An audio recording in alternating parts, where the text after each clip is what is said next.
Après avoir mis en ébullition la planète Formule 1 en annonçant le recrutement de Lewis Hamilton pour la saison 2025, la Scuderia Ferrari a dû se reconcentrer sur 2024, sa dernière année avec Carlos Sainz, et l'objectif de se rapprocher de Red Bull dans la lutte pour les victoires et à long terme le titre. La Scuderia nous a gratifié d'une présentation plus simple que l'an passé, qui était absolument exceptionnelle. Là, on est resté sur une simple vidéo de présentation, très bien réalisée et qui nous donnait vraiment envie de voir cette nouvelle SF24.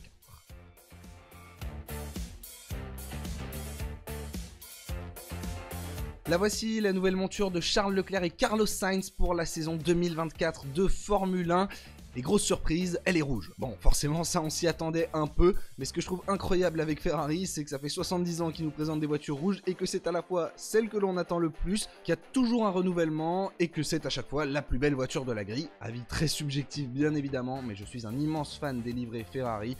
Et celle-ci ne fait pas exception. Changement dans les couleurs qui accompagnent le rouge. Ça faisait quelques années qu'on avait une dominance noire à côté. Bon, forcément du rouge ça bouge pas. Et là cette année on est parti sur un petit peu plus de blanc et jaune, des lignes blanches et jaunes qui recouvrent la monoplace. Petite inspiration de l'Hypercar qui a remporté Le Mans il y a quelques mois. Et on peut saluer aussi le fait qu'il y a assez peu de carbone. Alors il y en a forcément, mais le rouge garde quand même une place très importante sur la monoplace qui est majoritairement peinte. Et qui est au global une très belle Ferrari. Voilà, comme chaque année j'ai envie de dire, mais elle est franchement réussie. On avait compris qu'il y aurait un petit peu de changement. Ferrari nous avait teasé par exemple les numéros, un petit peu à la Flash McQueen, un style un petit peu particulier, mais que je trouve plutôt sympa. Ça fait plaisir d'avoir un petit peu de changement. On nous avait teasé aussi les caches-jantes qui sont colorées cette année, du rouge et les lignes blanches et jaunes. Mais au global, ouais, ce qui fait plaisir, c'est qu'il y a vraiment beaucoup de rouge. On n'a pas lésiné sur la peinture, et notamment pour ce qui est des ailerons, et ça fait vraiment plaisir, tout en conservant quelques petites touches très sympas comme le Ferrari sur l'aileron arrière qui est apparu l'année dernière et qui est absolument magnifique. Merci beaucoup de l'avoir gardé. Donc au global, c'est une très belle voiture, une très belle Ferrari. Maintenant, petit bémol quand même, il faut le dire, c'est cet aspect panneau publicitaire. Il y a des sponsors de partout. Sur le ponton, ça fait vraiment trop. Le Peroni, il faudrait me l'enlever, voire le Seva également. Et sur le museau, il y a un empilement qui est quand même assez massif. Ce qui fait que quand on la met côte à côte avec la voiture de l'année dernière, bah déjà c'est très visible, celle de l'année dernière était plus simple. Et personnellement, j'avoue avoir encore une petite préférence pour la SF23, même s'il y a des détails très réussis cette année comme les ailerons, j'en parlais. Petit détail aussi, le halo en rouge est absolument magnifique. Bon, maintenant l'essentiel pour une voiture de Formule 1, c'est surtout qu'elle aille vite en piste, et c'est ce qu'on demande à Ferrari.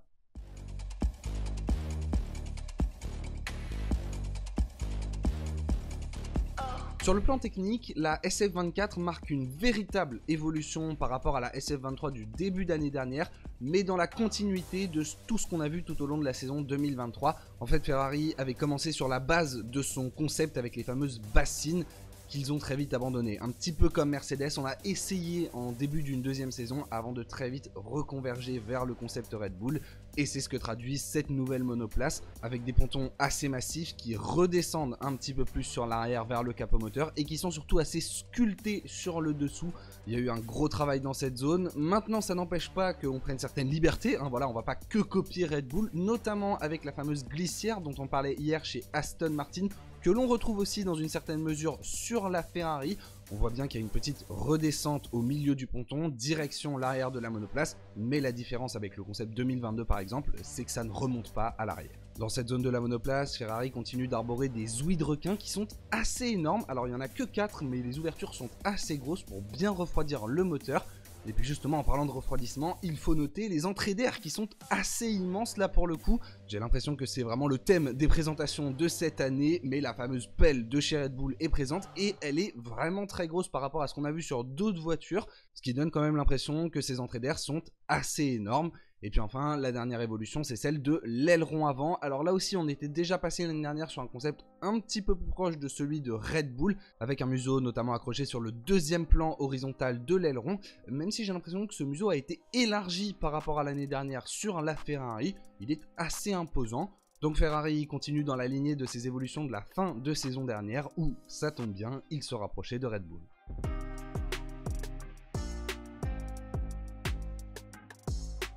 Un an après l'arrivée de Frédéric Vasseur, cette SF24 est vraiment le fruit de la nouvelle organisation qu'il a mise en place et les changements se font sentir. Alors en premier lieu, on est obligé d'en parler, le recrutement de Lewis Hamilton pour la saison 2025 de Formule 1. Ça c'est du côté du duo de pilotes, on veut vraiment aller chercher ce qu'il y a de meilleur. Et on sait que pour Fred Vasseur, le line-up parfait, c'est un très grand pilote d'expérience avec un jeune ultra prometteur. C'est ce qu'il avait mis en place dans une moindre mesure chez Alfa Romeo avec Kimi Raikkonen et Antonio Giovinazzi. Leclerc, l'enfant prodige de chez Ferrari, vient de re-signer jusqu'en 2029 avec la Scuderia et va devoir s'affirmer comme le leader de l'équipe, en tout cas comme un très grand pilote aux côtés de Lewis Hamilton, parce qu'il a commis encore trop d'erreurs en 2023. Personne ne remet en cause son rythme pur, sur un tour, Leclerc est peut-être le meilleur pilote de la grille à l'heure actuelle, mais maintenant ce qu'il va falloir c'est beaucoup de constance et sur cette année 2024 s'affirmer comme le leader de Ferrari à tout prix, car à ses côtés Carlos Sainz va s'en aller.